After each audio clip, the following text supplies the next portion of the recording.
함께 나눌 말씀은 신명기서 16장 9절에서 12절까지의 말씀을 우리 같이 찾아보겠습니다. 구약성경 287조 같이 찾아보겠습니다. 신명기서 16장 9절에서 12절입니다. 합독하겠습니다.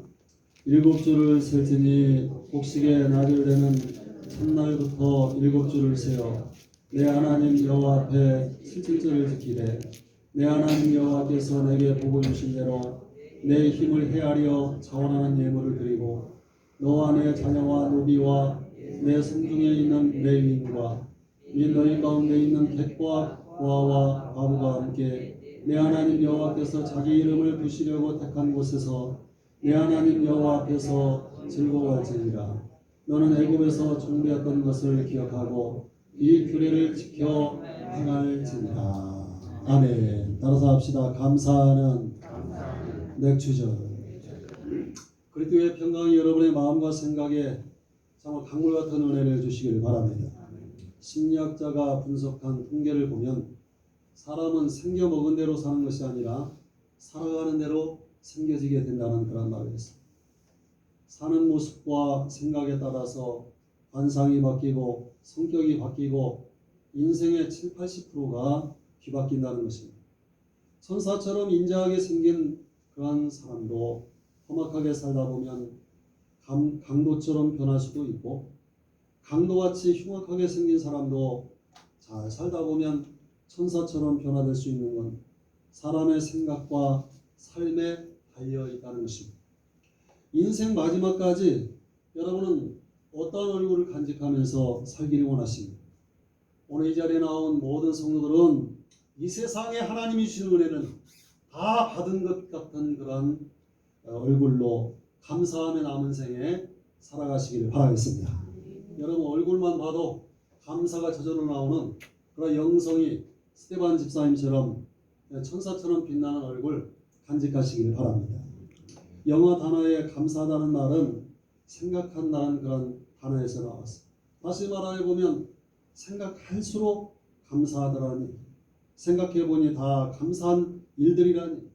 지금은 잘 살다 보니까 몰라요. 은혜를 받으면 다 알게 될 것입니다. 우리 어머니가 말씀하시기를 장로교에서 목회를 하셨는데 저한테 말씀하시기를 주의 일을 할 때는 모른다는 거예요. 근데 은퇴한 때 되니까 이 일이 얼마나 귀한 일이었는가를 알게 된다는 거예요. 여러분도 마찬가지예요. 내가 권사로서, 집사로서, 성도로서, 장로로서 지금 일할 때에는 불평과 불만과 게으르고 나태하고 이것이 소중한지 모르기 때문에 그냥 계속되는 시간인 줄 알지만은 이 사역과 내 인생이 다 끝나갈 즈음에는 이 신앙이 얼마나, 이 믿음이 얼마나 귀한 일이었던가 그걸 그때 가서 알게 된다는 거예요. 40년 전 그 신문 기사에 보면 동두천에서 일어났던 일인데 어느 여인이 분만 수술을 하게 되었대요. 근데 그 여인의 피가 공교롭게도 RH AB형이었다는 거예요. 이 혈액형은 동양 사람들에게는 거의 없는 거예요. 희귀한 그 혈액형이에요. 그런데 한국에서 이 혈액형을 찾으려고 하는데 찾을 수가 없어요. 그래서 라디오에다가 방송을 냈어요. 그러한 피를 가진 사람은 이 병원으로 달려오기를 바란다. 그 구급 환자가 있다. 근데 마침 동두천에 외박을 나온 흑인 병사가 그 라디오를 듣고 병원에 찾아 무사히 수술을 끝냈어요. 그런데 이 병원의 실수로 이 흑인의 피를 갖다가 너무 많이 빼내가지고 흑인 병사가 젊은 병사가 죽었어요. 그에 반해서 이 산모 아이는 건강하게 태어나게 되었어요. 이 기사가 40년 전에 일어나서 거기에서 끝난 거예요. 저는 이 사건을 두고 생각해 볼 때 만약에 미국에 있던 그 흑인 병사의 아버지가 이 소식을 듣고 아들의 시체를 한국 땅에 와가지고 인수하려고 한국에 와서 그 산모와 아기를 만났는데 그 산모가 그 병사의 아버지를 보고 감사하는 마음을 갖지 않고 있다면 어떻게 그걸 사람이라고 말할 수 있겠는가. 그 생각을 해봤어요. 그 병사의 피를 받고 자신과 자기 아기가 살고 그 대신에 그 병사가 죽었는데 어찌 그 아버지께 감사하지 않을 수가 있어. 죽을 때까지 감사할 거예요. 그런데 저와 여러분 우리 하나님께서 우리가 죄로 인하여 죽어야 되는 나를 위해서 하나님의 아들 예수님이 이 땅에 오셔가지고 너무나 많은 피를 흘리시고 죽으시고 내가 대신 살았으니 하나님 아버지 앞에 그것만으로도 죽을 때까지 감사해야 될 줄로 여러분 믿으시길 바라겠습니다. 주님의 은혜가 생각해 볼수록 감사하다는 얘기예요. 범사에 참으로 우리가 생각해 볼 때 미처 내가 깨달지 못하는 그런 사건들도 많지만 너무나도 자명한 일은 무엇입니까? 가장 중요한 것은 죄로 인하여 죽을 수밖에 없는 내 영혼을 살려주신 하나님 아버지 앞에 감사하는 그런 삶을 살아야 된다.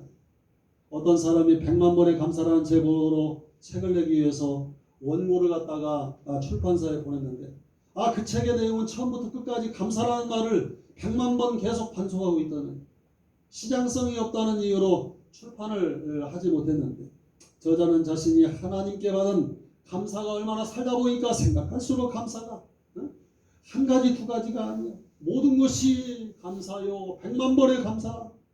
우리가 감사의 조건을 따지자면 얼마나 많은 그런 감사의 조건이 있는지 이루 헤아릴 수 없는 감사한 삶을 지금도 분초마다 살고 있다는 것을 여러분 아시죠? 벚꽃이 흐드러지게 핀 봄철에 서천강변을 걷다 보니까 갑자기 그런 엉뚱한 생각이 드는 거예요. 벚꽃 잎새가 얼마나 많아. 응? 옆에 있던 가족들이 말하길 이 벚꽃, 벚꽃이 수백억 개는 되겠죠? 나는 그 마음속에 어떻게 들려오냐면 하나님 피워낸 이 꽃 속에 이 꽃송이가 아무리 많다 할지라도 하나님이 주신 이 세상에 나는 감사하며 살아야 될 이유가 이 벚꽃의 숫자보다 더 많다는 그런 생각이 내 마음속에 들더라. 이 맥주 감사절의 의미는 첫 번째 열매를 거둔 것에 대하여 천지를 주관하시는 하나님께 감사를 드리는 거예요. 이 정신을 따라 한국교회는 보리를 추수하는 이 보릿고기의 계절에 맥주 감사주를 지키고 있습니다. 성경에 보면 맥주절을 지키라. 이는 내가 수고하여 밭에 뿌린 것에 첫 열매를 거둠이니라 이렇게 말했습니다.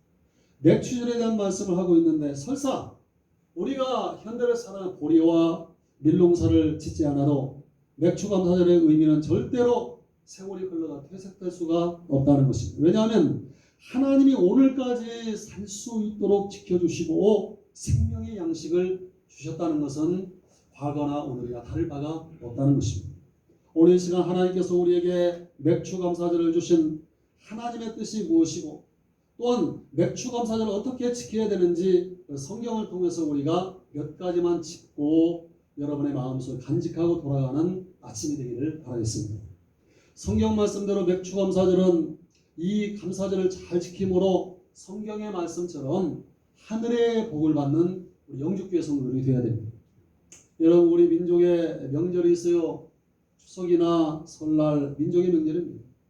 이스라엘 민족에도 민족의 명절이 있어요. 그 첫 번째는 6월절이고 두 번째는 칠칠절이고 세 번째는 초막절이라고 합니다. 이것이 민족의 세 가지 명절이에요. 이 6월절의 의미는 뭐냐면 6월 넘어갔다는 얘기예요. 이스라엘 민족이 애굽에서 노예 생활을 할 때 마지막 10번째 재앙이 내리는 날 모든 장자는 죽임을 당하는 날이었습니다. 죽음의 사자가 애굽 전역을 뒤엎을 때 집집마다 죽음의 사자가 들어가면 그 집에 있는 애굽의 장자는 다 시체가 돼서 그 다음날 나와야 됩니다. 죽음의 사자가 와서 그 집에 들어가려 하다가 그 집 문설주에 붉은 어린 양의 피가 각계피로 발려져 있으면 그 집은 이후야를 떠나서 여호와의 사자가 죽이지 아니하고 장자를 죽이지 아니하고 그대로 넘어갔다는 얘기. 한자로 얘기하면 유월했다는 얘기. 너물유 너물월.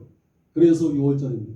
그리고 초막절을 다른 말로 수장절이라고 하는데 가을에 곡식을 추수해서 창고에 저장하는 그것을 감사드리면서 드리는 것입니다. 지금의 추수감사절 또는 칠칠절 이것이 무슨 의미냐면 곡식을 추수하는데 첫 번째 곡식을 추수할 때 추수하기 위해서 낫을 대는 날 그날부터 계산해서 7주를 계산해서 지키는 절기. 한 주간이 7일이니까 77, 49, 49일 동안 지키는 절기가 칠칠절인 것입니다. 그런데 칠칠절은 첫 번 수확한 곡식부터 7주를 계산하는 건데 그 첫 번째 수확한 곡식이 바로 보리였다는 것입니다. 보리맥자, 그래서 맥추감사절을 지키라는. 오늘 성경 말씀 9절에 보면 바로 보리를 추수할 때쯤에 우리가 지키는 게 바로 맥추감사절이라는 것입니다. 그런데 맥추감사절은 어떻게 지켜야 되겠는가? 오늘 성경에 나오는 말씀을 근거로 첫째, 따라합시다. 자원하는 마음으로 지키자. 이 자원이라는 말은 스스로 원한다는, 스스로 하나님께 감사하겠다는 얘기. 사람은 사람의 마음을 다 알 수가 없어요. 우리 사람들은 겉으로 드러나는 것만 알 수 있어요. 사람들 앞에서 막 웃고 떠들면 저 사람 얼굴 보니까 좋은 일이 있는가 보지? 슬플 표정을 지으면 저 사람 슬픈 일이 오늘 있는가 보지? 그것뿐이에요. 그래서 겉모습을 보고 사람을 판단하니까 겉모습으로 나에게 살살 웃어준다고 좋은 사람인 줄 알다가 나중에 배신을 당하는 경우도 많이 봅니다. 사실 얼굴을 웃으면서 마음으로 울고 있을 수도 있잖아요. 그게 사람이에요. 얼굴을 보면 밝으면서도 마음은 슬플 수도 있는 것이 사람이에요. 우리는 사람의 마음속까지는 사람은 알지 못해요. 그러나 하나님께서 우리의 마음속 중심을 다 매네매네 대결 우러가신 다 달아보고 있다는 사실을 여러분 기억하시기를 바라겠습니다. 나는 옛날에 어렸을 때 그런 생각을, 하나님 앞에 나와서 내 마음속에 엉뚱한 생각을 하면서 오늘 예배 나오는데 하나님이 살아계신 것이 마음이 또 착하고 여리니까 어릴 때 하나님이 내 겉모습만 보는 것이 아니라 속마음까지 보신다는 생각을 할 때 내 마음이 하나님 앞에 들킬까봐 겉모습은 내가 멀쩡하게 예배드리고 찬송하고 아멘하고 그렇지만은 내 마음속에 잘못된 생각이 하나님 앞에 들킬까봐, 하나님이 들여다보실까봐 그게 사실은 두려웠던 때가 있었습니다. 우리 하나님은 겉과 속을 다 보고 계시는, 여러분 이 아침에 믿으면서 우리 사실은 예배해야 돼요. 하나님께서 그러므로 우리가 하나님께 예물을 드릴 때 억지로 마지못해서 인색함으로 간신히 드릴 그 마음을 하나님이 아신다는 얘기예요. 그러므로 이 맥추감사절을 지키는 첫 번째, 우리의 마음의 자세는 자원하는 마음을 갖고 하나님 앞에 전심의 감사를 드려야 될 줄로 믿으시면 아멘합시다. 아멘합시다. 이스라엘 민족이 광야 40년을 보내고 드디어 요단강을 건너서 가나안 땅에 진격하게 됩니다. 하나님의 도우심으로 여리고성을 청성을 함락하고 하나님의 도우심으로 아이성도 함락하고 파죽지세로 물 빌듯이 가나안 땅에 그 유력한 자들을 다 물찌르고 진격하며 다 점령이 들어갑니다. 그리고 드디어 어디에 이르냐면 기단 아르바라는 곳에 이 백성들이 도착을 하게 됩니다. 기단 아르바 성에 도착한 자들이 지금까지 되었던 전쟁은 필승의 역사예요. 하나님의 도우심은 다 이겨버렸어. 근데 여기에 와서 보니까 현실을 바라보면서 상실하고 기가 팍 죽어버렸어요. 왜 그러냐면 기단 아르바에 거하는 가나안 원주민들이 얼마나 큰 사람들인지 거인들이 왔다 갔다 하는 거예요. 그 족속들의 이름이 리필인 우손, 안악자손인데 성서 고고학자들은 말하길 보통 평균 키가 수천 년 전에 2m가 넘었다. 2m. 응? 2m가 넘는 사람들이 왔다 갔다 하니까 이스라엘 백성들이 볼 때 키가 팍 죽어버린 거예요. 거인들이라고 불렀다는 거예요. 이스라엘 민족들은 애굽에서 노예 생활하다 나와가지고 그들은 제대로 먹었겠습니까? 우리나라 군인들하고 저 북한 군인들하고 키 차이가 엄청나게 난다는 거예요. 왜 그러면 한 70년 동안 거기는 잘 먹지를 못했고 여기 기름지고 막 좋은 서양 음식을 먹으니까 키가 한 10cm 이상 차이 나는 거예요. 2m. 2000년 전에 2m 이상의 사람들이 왔다 갔다 하니까 이스라엘 백성들 볼 때 자기들은 메뚜기 같은 거예요. 이스라엘 민족은 참으로 그들과 자기들을 비교해 보니까 그들이 밟으면 죽을 것 같은 거예요. 그러니 그 당시의 전쟁은 창과 칼로 하는 전쟁이기 때문에 키가 크고 힘이 세면 전쟁에서 이기는 거예요. 무력이 힘이에요. 그러니까 이스라엘 백성들이 다 기가 죽어서 무서워하고 있어요. 그런 가운데 여호수아가 선포를 합니다. 자, 너희들 가운데 누가 이 정복전쟁에서 지금 앞에 놓여있는 거인들을 상대해서 이 전쟁에 선봉에 서겠는가? 한 사람도 선봉에 서겠다고 자원하는 사람이 없어. 전쟁은 반드시 해야 되고 전쟁의 앞에 서 있는데 아무도 그 전쟁을 치르려고 하지 않아. 그때 노인네 하나가 갈렙이라는 사람이 85세예요. 노인이 손을 들고, 응? 내가 가서 싸우겠다는 얘기. 그리고 자원을 합니다. 하나님께서 나와 함께 하시면 40년 전에도 나와 함께 하신 하나님, 나이 들어서도 내 두 팔이 견강하니 우리 하나님이 도우시면 필승합니다. 할렐루야. 이 산지를 내게 주소서. 기도하면서 이 85세의 노인이 자원해가지고 그 지파를 이끌고 나가서 싸울 때 기단 아르바는 청복되고 말았다는 것이 성경의 내용이에요. 하나님께서 도우셔서 그 거인족을 물리치고 그 땅을 차지하게 되었어요. 그 땅이 가나안 땅 중에서 가장 좋은 비옥한 땅을 차지하게 됩니다. 얼마나 그 땅이 비옥한지 포도송이 하나를 장정 두 사람이 얼마나 큰지 혼자 들 수 없는 거예요. 어깨에 메어 해야 될 정도로 비옥한 땅, 자원하는 하나님의 일에 자원하는 갈렙을 통하여 하나님이 그 산지를 믿음대로 주셨음을 여러분 믿으면 아멘 합시다. 오늘 맥추절의 정신도 이것과 같은 거예요. 하나님이 돕잖아. 우리 하나님이 함께 하잖아. 그 믿음을 가지고 자원하는 신년들마다 선한 역사 여러분 맛보아하게 될 줄로 믿으시기를 바라겠습니다. 사케오는 또한 누가 시켜서 한 것이 아니라 자기 마음속에 스스로 자원해서 뽕나무 위에 올라가서 예수님을 봤어요. 사케오는 누가 시켜서가 아니라 자기 스스로 예수님을 기쁜 마음으로 자기 집에 초대했어요.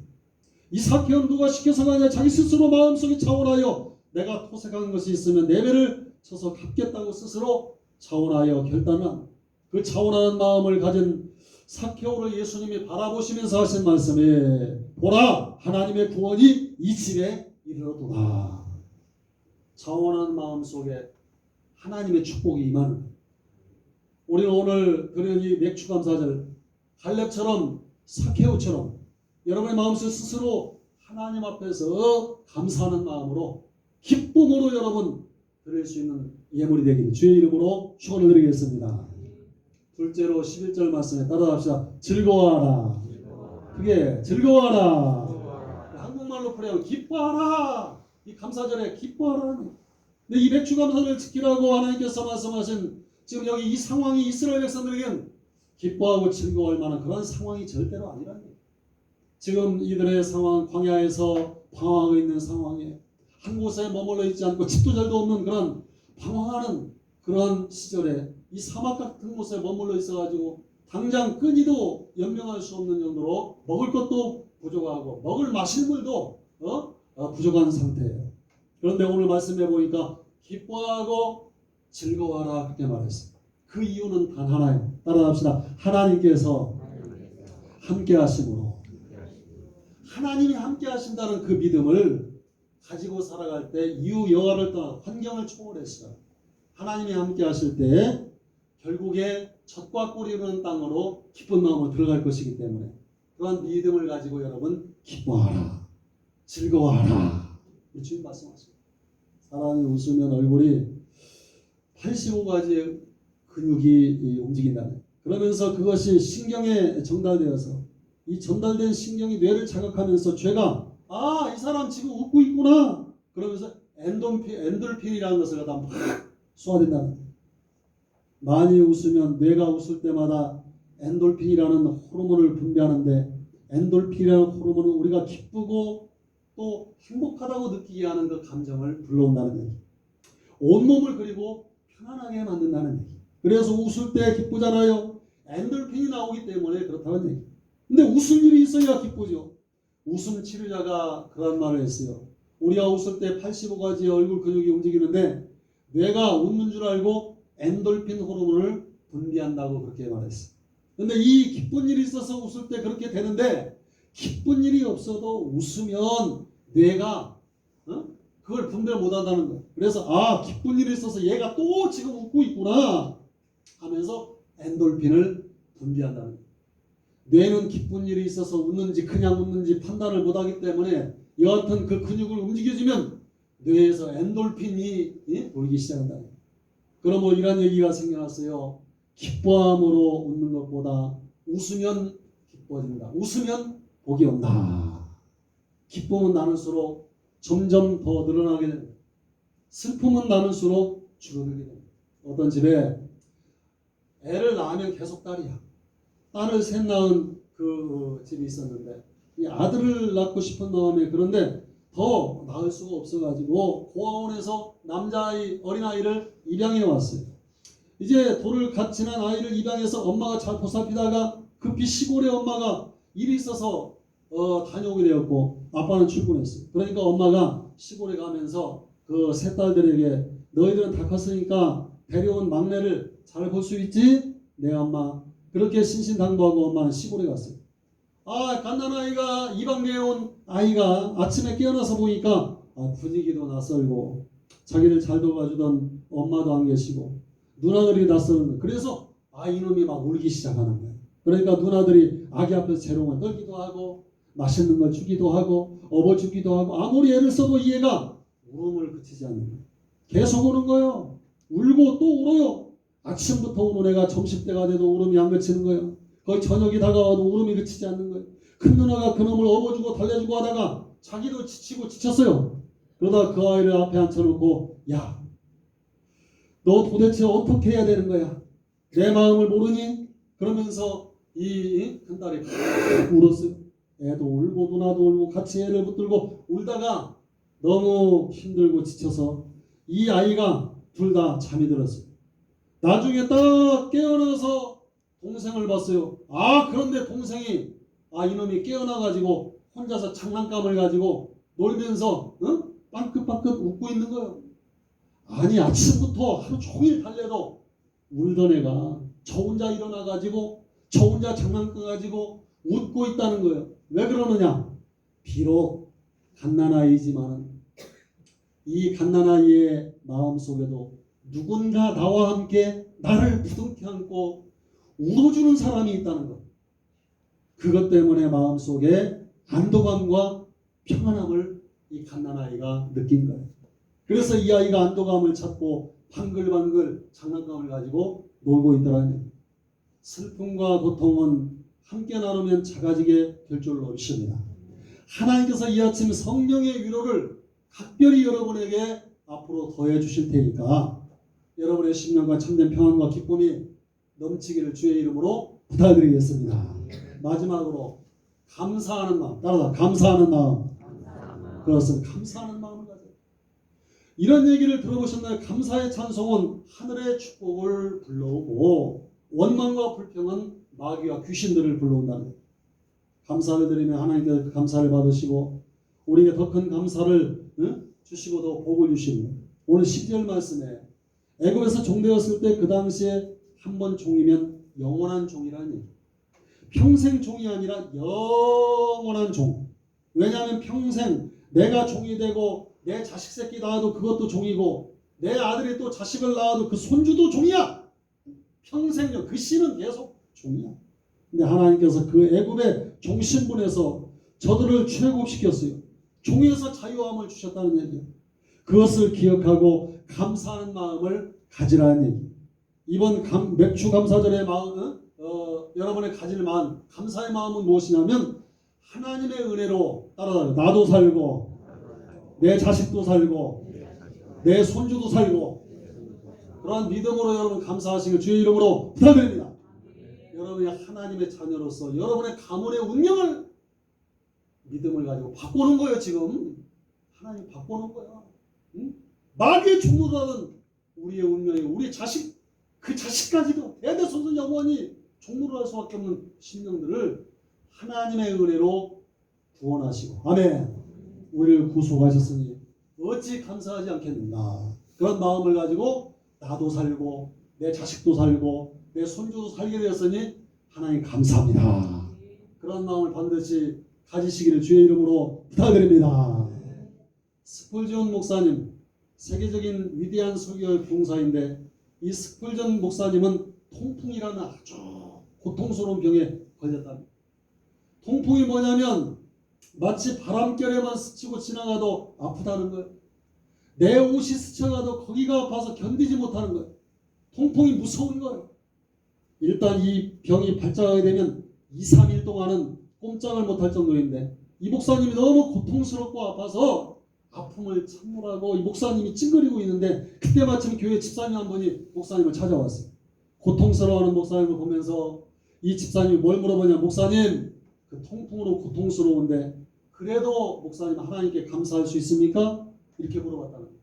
이때 목사님이 너무 아파서 찡그려가면서 뭐라고 대답했냐면 감사하려고 노력합니다. 그러나 이 병이 고쳐지면 정말 나는 하나님께 감사할 겁니다. 라고 대답했대요.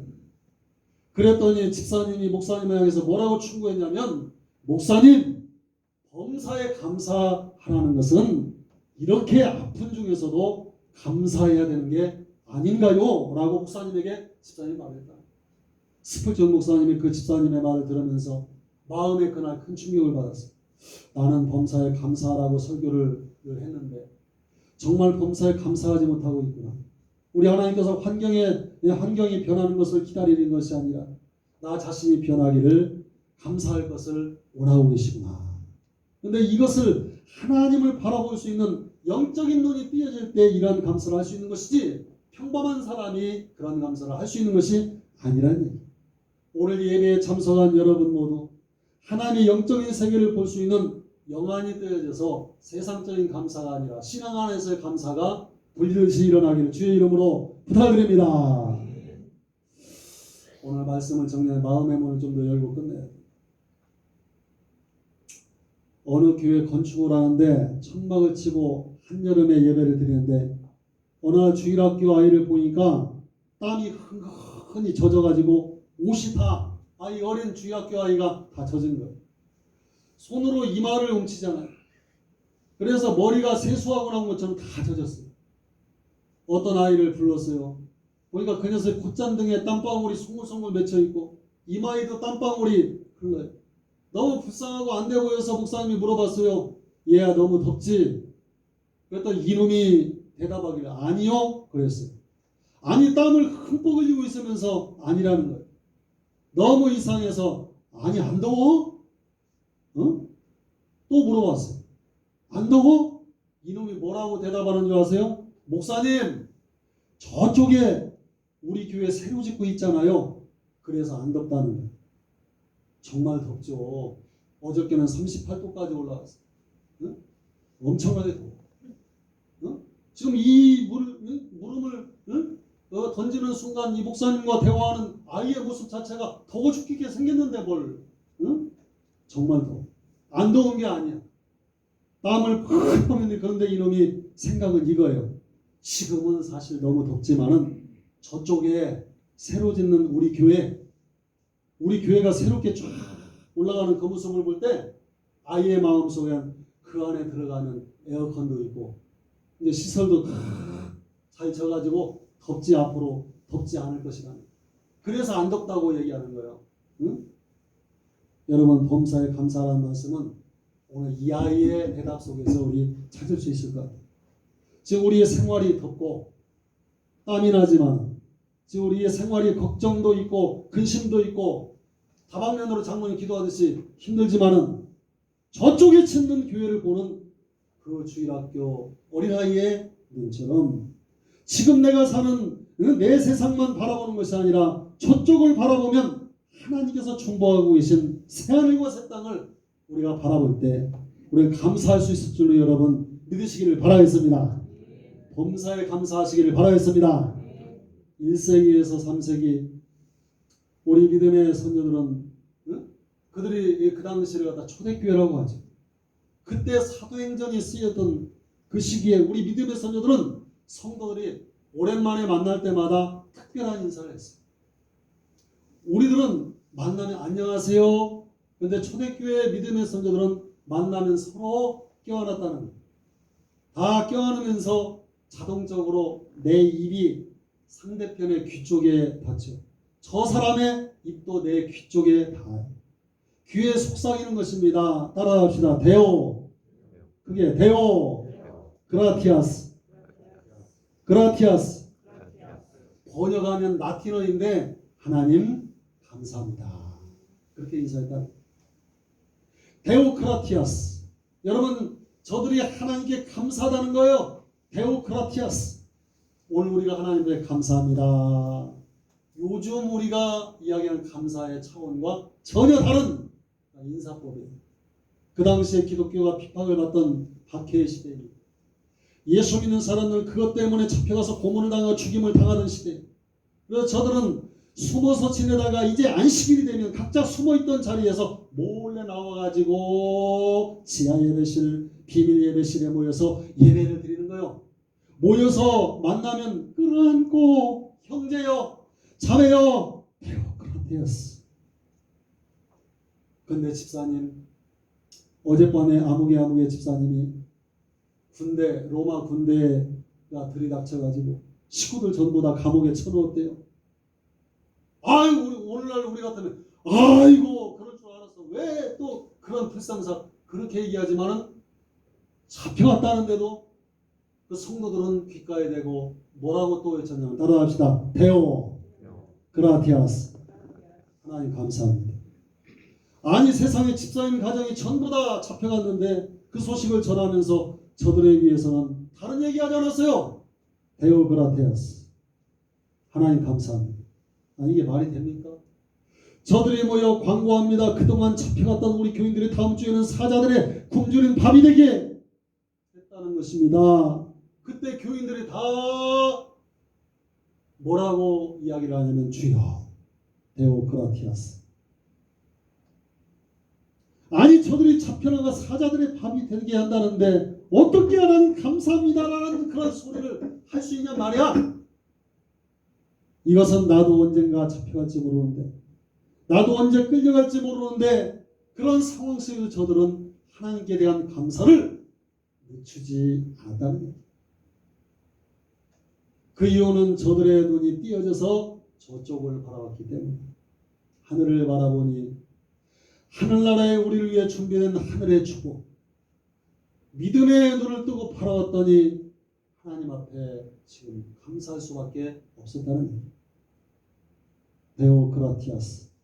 사랑하는 성도 여러분, 하늘을 바라보는 믿음의 영의 눈이 오늘 아침 활짝 열리기를 주의 이름으로 부탁드리겠습니다. 날마다 범사에 감사하는 데오크라티아스. 이러한 말을 정말 기도하면서 할 수 있게 되기를 바랍니다. 말씀 마칩니다. 오늘 맥주검사주 특별한 감사를 하나님께 드리는 그런 주간인데, 이럴 때마다 우리의 마음속에 이런 생각을 해보는 거예요. 내가 도대체 요즘 감사할 일이 뭐가 있지? 뭘 도대체 감사해야 될까? 없잖아. 감사할 일이 없네. 근데 여러분, 감사한 일은 그것은 뭐냐면 나에게 하나님이 신앙을 주셨는데 그 신앙심 때문에 데오크라티아스라고 말할 수 있다. 믿음의 눈, 영의 눈이 열려지는 아침이 되기를 바라겠습니다. 하나님께서 나와 함께 하심으로 결국은 축복의 땅, 가나안 땅으로 나와 내 가정을